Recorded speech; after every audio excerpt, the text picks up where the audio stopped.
నమస్తే, నేను మీ సతీష్.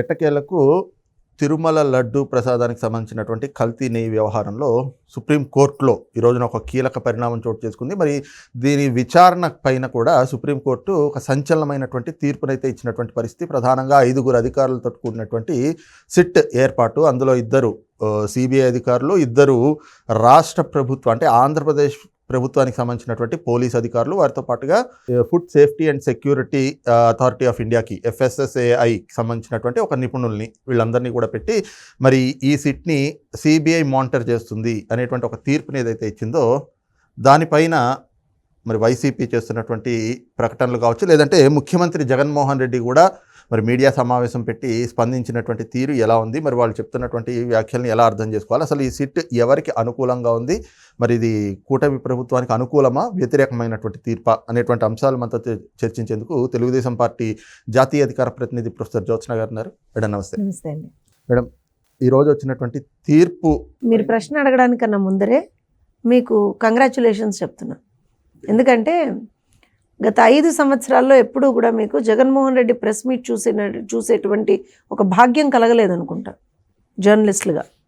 సో ఇవాళ 2-3 రోజులకు ఒకసారి ఆ మీడియా సరే రికార్డెడ్ అయినా సరే ఏదో ప్రెస్ మీట్ లాగా కనబడుతున్నాడు. దానికైతే మీకు కంగ్రాచులేషన్స్ చెప్తాను. ఆ భాగ్యాన్ని కల్పించారు కదా పాపం జగన్మోహన్ రెడ్డి. సరే, అందులో మరి మాకు భయపడి పెడుతున్నాడు, పర్లేదు. అట్లీస్ట్ జర్నలిస్టులకి మీకు కొంచెం ఆ జగన్మోహన్ రెడ్డి ప్రెస్ మీట్ చూసేటువంటి ఒక అవకాశం దక్కింది కదా. రైట్. అయితే ఇక్కడ ప్రధానమైనటువంటి అంశం ఏంటంటే ఈ రోజున వచ్చినటువంటి తీర్పు మరి కూటమి ప్రభుత్వానికి అనుకూలంగా ఉందా వ్యతిరేకంగా ఉందా అనేటువంటి ఒక చర్చ నడుస్తూ ఉంటే, జగన్మోహన్ రెడ్డి చేసినటువంటి వ్యాఖ్యల మీద ఏం చెప్తారంటే, చంద్రబాబు నాయుడికి భయం లేదు, భక్తి లేదు అంటూ ఆయన ఇవాళ పెట్టినటువంటి మీడియా సమావేశం పైన నేను ఇప్పుడు మీకు విల్ గో 1 by 1. ఫస్ట్ మీరు అడిగిన క్వశ్చన్ ఏంటంటే, ఈ తీర్పు ఏదైతే ఉందో దాని కూటమి ప్రభుత్వంకి ప్లస్సా మైనస్ అని. అసలు ప్రభుత్వానికి ప్లస్ మైనస్ అసలు ఈ కాన్సెప్ట్ అది లేదండి అక్కడ. ఎందుకో చెప్తాను వినండి. తప్పు జరిగింది జగన్మోహన్ రెడ్డి గారి ప్రభుత్వ హయాంలో. అప్పటి టీటీడీ చైర్పర్సన్ వైవి సుబ్బారెడ్డి, భూమన కరుణాకర్ రెడ్డి హయాంలో తప్పు జరిగింది. ఆ తప్పు మా ప్రభుత్వం వచ్చిన తర్వాత బయటపడిన తర్వాత ఖచ్చితంగా దాన్ని ఎంక్వైరీ చేయాల్సినటువంటి బాధ్యత మా మీద ఉండింది. మేము మా దగ్గర ఉన్నటువంటి ఒక ఎవెన్యూస్ ఏవైతే ఉంటాయో, సో ఇప్పుడు ఫస్ట్ ఇమీడియట్గా అయితే విజిలెన్స్ ఎంక్వైరీ వేసాము, తర్వాత సిట్ ఇమ్మీడియట్గా ఒక సిట్ వేసాము. So what all government can do మేము చేసాం. దాన్ని చేసిన తర్వాత ఇప్పుడు జరిగింది ఏంటి అని అంటే, సరే సుప్రీంకోర్టులో దానికి, ఎందుకంటే అది కోట్ల మంది మనోభావాలకు సంబంధించినటువంటి అంశం అది. సో సుప్రీంకోర్టులో ఒక దాని మీద ఒక క్వశ్చన్ అరైజ్ అయినప్పుడు ఖచ్చితంగా ఒక కేసు దర్జ్ అయినప్పుడు సుప్రీంకోర్టు కూడా ఆలోచించి ఇంకా దీన్ని ఎక్స్టెన్సివ్గా ఎంక్వైరీ చేయాలి. జగన్మోహన్ రెడ్డి వాళ్ళ నిజంగా భయానికి మీ రెండో ప్రశ్నకి ఇదే ఆన్సర్. చంద్రబాబు నాయుడు గారికి భయం లేదు, భక్తి లేదు, దేవుడు అంటే నమ్మకం లేదు, ఇవన్నీ మాట్లాడాడు. అసలు జగన్మోహన్ రెడ్డికి బుర్రే లేదంటున్నా. భయంతో లిటరల్గా వణికిపోతున్నాడు జగన్మోహన్ రెడ్డి. ఎందుకంటే ఇవాళ సుప్రీంకోర్టు ఏం చెప్పిందండి, అకార్డింగ్ టు దిస్ సిట్ నడుస్తోంది and you have to enquire as to what has happened. డెఫినెట్గా అక్కడ ఏం జరిగింది అనేటువంటిది తెలుసుకోవాలి. ఎందుకంటే కోట్ల మందికి సంబంధించినటువంటి అంశం కాబట్టి దీన్ని మేము ఎక్స్టెన్షన్ చేస్తున్నాం ఎంక్వైరీని అన్నారు. అయిపోయిందా? జగన్మోహన్ రెడ్డి గొంతులో అక్కడే పచ్చలక్కై పడ్డదా లేదా? ఇంకేం మాట్లాడతాడు? ఎందుకంటే సరే సిట్ అనుకోండి, చంద్రబాబు నాయుడు పెట్టాడు అని రేపు పొద్దున మమ్మల్ని అందామని అనుకున్నాడు. ఆల్రెడీ స్టార్ట్ చేశారు వాళ్ళు 2-3 రోజుల నుంచి, సిట్ వేసిన రోజు నుంచే స్టార్ట్ చేశారు. ఇప్పుడు ఏమైంది? ఇండిపెండెంట్ సిట్ అది విత్ మీరు అన్నట్టుగా 2 అఫీషియల్స్ సిబిఐ నుంచి, 2 అఫీషియల్స్ ఏపీ పోలీస్ నుంచి, ఒక అఫీషియల్ FSSAI నుంచి. ఇప్పుడేం మాట్లాడతాడు? రాజకీయాలకి దీనికి సంబంధం లేదనే కదా మేము మొదటి రోజు నుంచి చెప్తోంది. ఒక రాష్ట్ర ముఖ్యమంత్రిగా మా దృష్టికి ఒక సమస్య వచ్చినప్పుడు, ఒక తప్పు జరిగిందని బయటపడ్డప్పుడు ఖచ్చితంగా రాష్ట్ర ముఖ్యమంత్రిగా చంద్రబాబు నాయుడు గారు స్పందించారు. ఆయన వెంటనే దానికి సంబంధించినటువంటి చర్యలు తీసుకున్నారు. దిద్దుబాటు చర్యలు అంటాం మనం వీటిని. ఇమ్మీడియట్గా సంప్రోక్షణ చేయించారు ఎక్కడికక్కడ. అలానే దానికి సంబంధించి ఇన్వెస్టిగేషన్ కోసం సిట్ని వేశారు. తర్వాత ఇమ్మీడియట్గా ఇంకేదైనా ఫర్దర్గా ఇలాంటి ఇవి జరగకుండా అన్య మతస్థుల్ని కానీ ఎవరిని కానీ మనం దేవాలయ బోర్డులలో కావచ్చు, దేవాలయాల్లో కావచ్చు, ఎక్కడ పెట్టుకోకుండా చూసుకోవాలి అనేటువంటి ఒక పాయింట్ కూడా తీసుకొచ్చారు. ఇప్పుడు ఇందులో కొన్ని పాయింట్స్ చెప్తానండి మీకు. ఎందుకంటే ఇందాక ప్రెస్ మీట్ పెట్టాడు పాపం కష్టపడి. సరే మధ్య మధ్యలో కట్లు కాపీలు పేస్ట్లు ఏవో చేసుకుంటూ వాళ్ళ కష్టాలు వాళ్ళు పడ్డారు. అందులో ఏమంటాడు, కోర్టుట చంద్రబాబు నాయుడు గారిని తిట్టిందిట, మొట్టికాయలు వేసిందిట. అసలు నిజంగా నేను అందుకే చెప్తాను సతీష్ గారు, నాయన నువ్వు తొందరగా లండన్ వెళ్ళిరారా నాయన అని చెప్తున్నాం మేము. వినడు చెప్తే ఇలానే పిచ్చి మాటలు బయటకు వస్తాయి, పిచ్చి చేష్టలు చేస్తుంటారు తింగరేషాలు.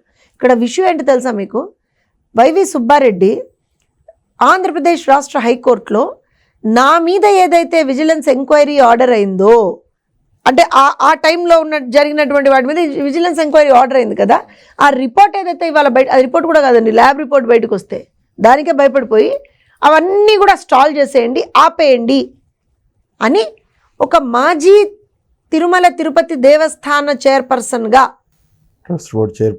రైట్, బోర్డు చైర్పర్సన్గా పెట్టాడు. టీటీడీ బోర్డు చైర్పర్సన్ ఎక్స్ మాజీ పెట్టాడా లేదా? నన్ను విచారణ చేసే అధికారం విజిలెన్స్ లేదని చెప్పి పెట్టాడు. Any proceeding should be halted, stalled అని పెట్టాడండి. కేసు అది వేసుకున్నాడు ఎక్కడ, హైకోర్టులో. ఇదే వైవి సుబ్బారెడ్డి సుప్రీంకోర్టుకి వెళ్ళి పిల్లేశాడు. అందులో ఎక్స్ టీటీడీ బోర్డు చైర్పర్సన్ అని చెప్పలేదు, నార్మల్ సిటిజన్గా పిల్లేశాడు. ఇవాళ సుప్రీంకోర్టు లిటరల్గా 2 చెంపలు వాయగొట్టింది సుబ్బారెడ్డిని. ఏమని, ఏం తమాషాలు ఆడుతున్నారా మీరు, కోర్టుతో మీకు పరాచకాల, అలానే మీకు రాజకీయాలా దేవుడితో, మారరా మీరు అని కోర్టు కూడా తిట్టింది. సరే వాళ్ళకి మొట్టికాయలు కొత్త కాదు, బట్ స్టిల్ నువ్వు ఎందుకు నీ ఐడెంటిటీని ఎందుకు హైడ్ చేసావనేటువంటిది అడుగుతుంది కదా కోర్టు. ఇక్కడ ఇంకో విషయం చెప్తాను, అసలు వీళ్ళు తప్పే చెయ్యకపోతే ఇన్ని డ్రామాలు ఎందుకు? ఏమయ్యా జగన్మోహన్ రెడ్డి చెప్పు, ఇన్ని డ్రామాలు ఎందుకు చెప్పు? విజిలెన్స్ ఎంక్వైరీ వాళ్ళ పని వాళ్ళు చేసుకుంటూ పోతారు కదా. ఇంకో విషయం, రాజకీయం చేస్తున్నాడు చంద్రబాబు నాయుడు గారికి, దేవుడు అంటే భక్తి లేదు, భయం లేదు, ఇవన్నీ మాట్లాడాడు కదా. అదే జగన్మోహన్ రెడ్డిని అంటున్నా, ఏం జగన్మోహన్ రెడ్డి నువ్వు కదా రాజకీయం చేసింది?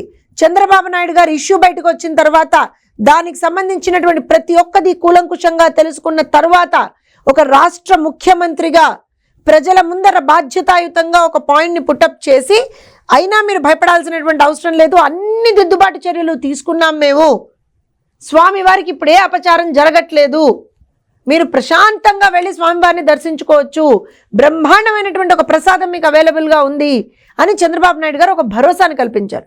ఈ మాటల్లో ఎక్కడన్నా మీకు రాజకీయం కనపడిందో చెప్పండి నాకు. అదే జగన్మోహన్ రెడ్డి ప్రెస్ మీట్లు కూర్చొని సిబిఐ ఎంక్వైరీ అడిగేస్తాం, సిట్టింగ్ జడ్జితో అడిగేస్తాం, ఇంకోటి అడిగేస్తాం అని అంటున్నారు.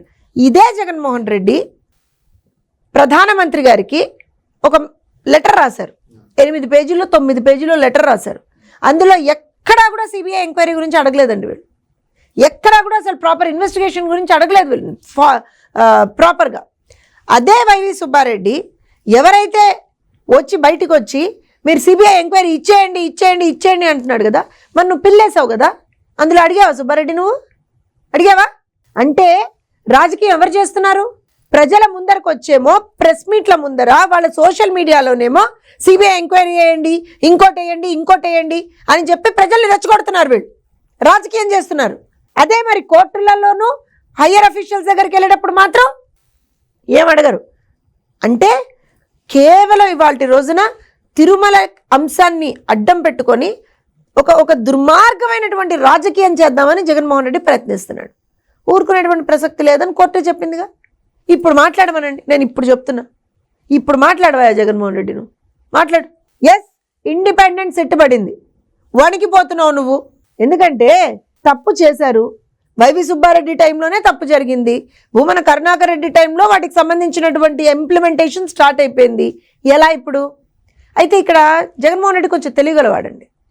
మీ అందరికీ గుర్తుంటే 2019 కదా వైఎస్ వివేకానంద రెడ్డి గారి ఇష్యూ. అప్పుడు ఆ టైంలో వైఎస్ వివేకానంద రెడ్డి గారు ఒక బాబాయ్. ఇవాళ ఏంటంటే బాబాయ్ ఇవన్నీ ఏదో నా మెడకు చుట్టుకునేటట్టుగా ఉందని మాటకు ముందరొకసారి తర్వాత ఒకసారి బోర్డుకి ప్రభుత్వానికి సంబంధం లేదు అని మాట్లాడుతున్నాడు. మరి ఇదే జగన్మోహన్ రెడ్డి వైఎస్ఆర్సీపీ ప్రభుత్వం 5 గుళ్ళను కట్టిందని చెప్తాడు. నువ్వు కట్టావు గుళ్ళు కట్టింది ఎవరు? టీటీడీ బోర్డు ఆధ్వర్యంలో కడతారు గుళ్ళు కదా, కొన్ని, అంతే కదా. మరి బోర్డుకి నీకు సంబంధం లేనప్పుడు నువ్వని ఎట్లా చెప్పుకుంటావు? మంచి అయితేనేమో నా పేరు, చెడైతేనేమో ఉన్నాడుగా బలీక బక్రా మా బాబాయ్ని పెట్టేయండి అన్నాడు. అప్పుడు ఒక బాబాయ్ మటాష్ అధికారం కోసం. ఇప్పుడు ఒక బాబాయ్ ఈయన జైలుకి వెళ్లకుండా ఉండాలంటే ఈ బాబాయ్ని ఇప్పుడు బలి చేస్తున్నాడు. అంతే, అంతకు మించి అంటే you look at the logic. Jaganmohan Reddy మాట్లాడినటువంటి ప్రతి మాట ఇవాళ రోజున హిపోక్రిటిక్ స్టేట్మెంట్స్ అండ్ హిపోక్రిటిక్ వర్డ్స్. నువ్వు ప్రజల ముందరకు వచ్చి ఒక మాట మాట్లాడుతున్నావు, బిహైండ్ ద సీన్స్ ఒక మాట మాట్లాడుతున్నావు. ఇవన్నీ సరే, మనందరం వీటన్నిటి గురించి మాట్లాడుతున్నాం. కానీ ఒకటి మాత్రం ఇవాళ సుప్రీంకోర్టు ఇచ్చినటువంటి జడ్జిమెంట్ని మాత్రం మేము మనస్ఫూర్తిగా స్వాగతిస్తున్నామండి. ఎందుకంటే దేవదేవుడి విషయంలో అక్కడ తిరుమలలో ఒక అపచారం జరిగింది. ఆ అపచారానికి మనం ఇవాళ రోజున అసలు ఏం జరిగింది, ఏమైంది అనేటువంటిది కనుక్కోవడం అయితే ఖచ్చితంగా అవసరం. దాన్ని ఇవాళ రోజున మేము చేసినటువంటి ప్రయత్నానికి ఇంకా ఎక్కువగా ఒక ఎక్స్టెన్సివ్ ప్రయత్నంగా సుప్రీంకోర్టు ఏదైతే ఒక ఇండిపెండెంట్ సిట్ ద్వారా మేము చేస్తాము అని అన్నారో, వి రియలీ వెల్కమ్ దట్. అయితే ఈ రోజున జగన్మోహన్ రెడ్డి చేసిన మరొక మళ్ళీ అంటే అదే పాడిందే పాత పాట అన్నట్టుగా కేవలం మీరు ఈ 100 రోజుల పాలనలో విఫలమయ్యారు, సూపర్ 6 సూపర్ 7 అమలు చేయలేకపోయారు, అది ప్రజల్లో తీవ్ర ఆగ్రహాలు వ్యక్తమవుతున్నాయి కాబట్టి దాన్ని కప్పిపుచ్చుకోవడానికే లడ్డూ వివాదం తెరపైకి తెచ్చారు అంటూ ఆయన ఆరోపిస్తూ ఉన్నారు. ఏం చెప్తారు? ఇప్పుడు మీరు ఆ ప్రశ్న అడిగినప్పుడు నాకు నిజంగా కూడా నవ్వు వచ్చింది. నేను మీకు కొన్ని ఫ్యాక్ట్స్ అండ్ ఫిగర్స్ తోటి చెప్తాను. నేను బేసిక్గా ఏంటంటే మా ప్రభుత్వం వచ్చి ఇప్పుడు ఆల్మోస్ట్ 4 నెలలు అనుకోండి, కొన్ని రోజులు, ఒక 5-6 రోజులు అటు ఇటుగా. మేము వచ్చిన వెంటనే 5 ఫైల్స్ మీద సంతకం చేశారు చంద్రబాబు నాయుడు గారు. 5 ఇంప్లిమెంట్ అవుతున్నాయి. పెన్షన్ కావచ్చు, స్కిల్ సెన్సెస్ కావచ్చు, లేకపోతే మెగా డిఎస్సికి సంబంధించినటువంటి సంతకం చేసి దాన్ని అమలు తీసుకోవచ్చు, ల్యాండ్ టైటిలింగ్ యాక్ట్ కావచ్చు, అన్నా క్యాంటీన్లు కావచ్చు, మేము అని చెప్పినవన్నీ చేసేస్తూ పోయాం. దాంతోపాటుగా ఏదైతే సూపర్ 6లో భాగంగా ఇప్పుడు మహిళలకు ఏదైతే గ్యాస్ సిలిండర్లు అన్నామో రేపు దీపావళి నుంచి ఇస్తున్నాము, మహిళలకు సంబంధించినటువంటి రవాణాకు సంబంధించినటువంటి అంశాన్ని కూడా అది కూడా వర్కౌట్ చేస్తున్నాం. అది కూడా విదిన్ వెరీ ఫ్యూ డేస్ అది అయిపోతుంది. తల్లికి వందనానికి సంబంధించినటువంటి ఇనీషియల్ జీవో వచ్చింది, దానికి సంబంధించినటువంటి విధి విధానాలు ముందరికి వెళ్ళిపోతున్నాయి. 217 జీవో మత్స్యకారులకు సంబంధించి ఏదైతే మేము ఇచ్చామో ఆ జీవో రద్దు అయిపోయింది. సో ఇట్లా అండ్ ఇంకోటి మేజర్గా అయితే చెత్త పన్ను రద్దు చేసాం. అలానే నిన్ననే అనుకుంటా అండి, if I'm not wrong, Yuvagalam పాదయాత్రలో భాగంగా మన లోకేష్ గారు ఒక హామీ ఇచ్చున్నారు బ్రాహ్మణులకి, అర్చకులకి మెయిన్గా ఏమంటారు అని అంటే ధూపదీప నైవేద్యాలకి సంబంధించి ఆలయాలకు ఏవైతే ఉన్నాయో వాటిని ఆ సహాయం ఏదైతే ఇస్తామో అది 5,000 నుంచి 10,000కి చేస్తామని చెప్పి ఒక హామీ ఏదైతే ఇచ్చారో దాన్ని నిన్నటి నుంచి ఇంప్లిమెంటేషన్లోకి పెట్టేశారు. ఆల్మోస్ట్ రాష్ట్ర వ్యాప్తంగా 5,400 చిన్న చిన్న గుళ్ళు ఏవైతే ఉంటాయో ఆ గుళ్ళన్నిటికీ ఇవాళ రోజున 10,000 రూపాయల అమౌంట్ ధూపదీప నైవేద్యాలకు వస్తుంది. ఇలా మీరు చెప్పుకుంటూ పోతే ఇంకెన్నో కానిస్టేబుల్ ఉద్యోగాలు, నిన్నగాక మొన్నే అనిత గారు, ఇవన్నీ చేస్తూనే ఉన్నాం. సూపర్ 6 అనేటువంటి మాట వీళ్ళెవరు మాట్లాడుతున్నారో నాకు నిజంగా నవ్వొచ్చింది. ఎందుకంటే జగన్మోహన్ రెడ్డి అధికారంలోకి వచ్చిన తర్వాత మొదటి 7 నెలల్లో, నేను 4 మంత్స్ కదా, నేను 7 మంత్స్ వరకు టైం తీసుకున్నా చూడండి. వాళ్ళు 4 నెలలకే మమ్మల్ని ఇన్ని మాట్లాడుతున్నారు కదా. ఇన్ని మేము చేసిన తర్వాత మధ్యలో విజయవాడ వరదలు, విపరీతమైనటువంటి వరదలు వచ్చిన తర్వాత దాన్ని ఆల్మోస్ట్ ఒక 15-20 డేస్ ఎంటైర్గా దానికి స్పెండ్ చేసిన తర్వాత కూడా ఇప్పటికీ దానికి సంబంధించినటువంటి పనులన్నీ చేసుకుంటూ ఎక్కడికక్కడ ప్రజలకి సహాయ సహకారాలు అందిస్తూ ముందరికి వెళ్తున్నాం. ఈ 4 నెలలు కూడా ఎవ్రీ సింగిల్ మంత్ ఫస్ట్ రోజున జీతాలు పడ్డాయి, పెన్షన్లు పడ్డాయి, ఇంటికి వెళ్ళి పెన్షన్లు ఇచ్చొచ్చారు. సో అయితే నేను ఇది ఎందుకు చెప్తున్నా అంటే జగన్మోహన్ రెడ్డి అధికారంలోకి వచ్చిన తర్వాత మొదటి 7 నెలల్లో ఎన్ని పథకాలు అమలు చేశాడో ఒక్కసారి చూద్దాం. నాకు కంపేర్ చేయాలని లేదు, కానీ వీళ్ళు ఈ పిచ్చివాగుడు ఎక్కువైపోయింది వీళ్ళకి. సూపర్ 6 ఎక్కడ, సూపర్ 6 ఏమీ చేయనోడే అన్ని మాట్లాడుతుంటే ఇన్ని చేసిన వాళ్ళని మేమెంత చెప్పుకోవాలండి?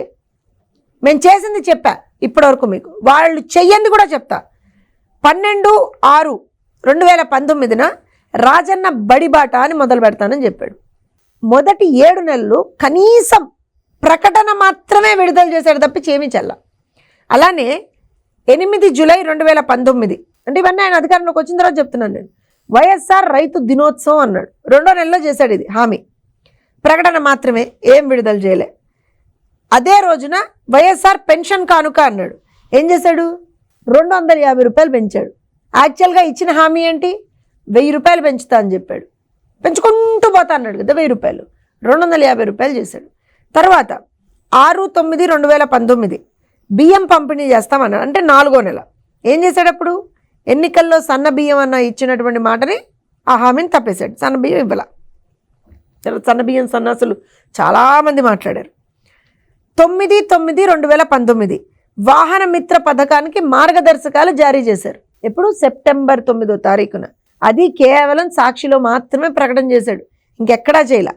తర్వాత 2వ తారీఖు అక్టోబర్ 2వ తారీఖు 2019 గడప వద్దకే పాలన ఉండేదే అదేదో తీసుకొచ్చాడు. అది ప్రకటనే. 4/10/2019 వాహన మిత్ర పథకాన్ని నేను ప్రారంభించేస్తున్నా అన్నాడు. ఆ రోజున ఎవరికో కొంతమందికి ఇచ్చాడు.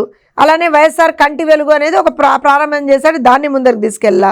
ఇలా మనం తీసుకుంటూ పోతే వైఎస్ఆర్ నవోదయం ఈ ఎంఎస్ఎంఈలకు సంబంధించింది ఇది ఎప్పుడు చెప్పాడు?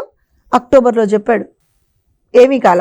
అలానే అగ్రిగోల్డ్ బాధితులకి జగనన్న అండా అని చెప్పి నవంబర్ 8, 2019 ఒక పథకాన్ని మళ్ళీ తీసుకొచ్చాడు 6వ నెలలో. నేను ఇవన్నీ డేట్లతో సహా చెప్తున్నా మీకు. 6వ నెలలో ఆయన అధికారంలోకి వచ్చిన తర్వాత 6వ నెలలో అప్పుడు కూడా ఏం చేశాడు తెలుసా? తెలుగుదేశం పార్టీ హయాంలో మేం ప్రకటించినటువంటి 264 కోట్లు మాత్రమే విడుదల చేశాడు. వైసీపీ ప్రభుత్వం మళ్ళీ కొత్తగా ఇచ్చిందేం లేదు. ఇలా మనబడి, నాడు నేడు ఇవన్నీ కూడా 7వ నెల 8వ నెల అలా స్టార్ట్ చేశాడు. ఇంకా గట్టిగా మాట్లాడితే వైఎస్ఆర్ లా నేస్తాము, వైఎస్ఆర్ నేతన్న నేస్తాం, ఇవన్నీ ఆయన ఎన్నికల హామీలే కదా ఆయన ఇచ్చింది. ఇవన్నీ చేసింది 8వ నెలలోనూ 9వ నెలలోనూ. నువ్వు వచ్చి వాళ్ళ రోజున తెలుగుదేశం పార్టీని, కూటమి ప్రభుత్వాన్ని మీరేం చేశారని అడుగుతున్నావా? ఉండాలి కదా కొంచెమైనా బుర్ర. మేము ఇవాళ రోజున ఏం చేశామో చెప్పా. మీరు ప్రభుత్వంలోకి వచ్చినటువంటి మొదటి 4 నుంచి 7 నెలలు, మేమన్నా ఇంకా 4 నెలల్లో ఏం చేసావో నీకు చెప్పా. 7 నెలలకు కూడా నువ్వేం చెయ్యలేకపోయావో నేను చెప్పా. ఇప్పటికైనా సరే ఒళ్ళు దగ్గర పెట్టుకొని మాట్లాడు జగన్మోహన్ రెడ్డి. తొందరగా లండన్ నెలలు వచ్చేసాయి. కనీసం మందులు తెచ్చుకుంటే అన్నా కొంచెం కాన్సెప్ట్ ఏదన్నా ఆ బుర్రలో కూర్చుంటుందేమో.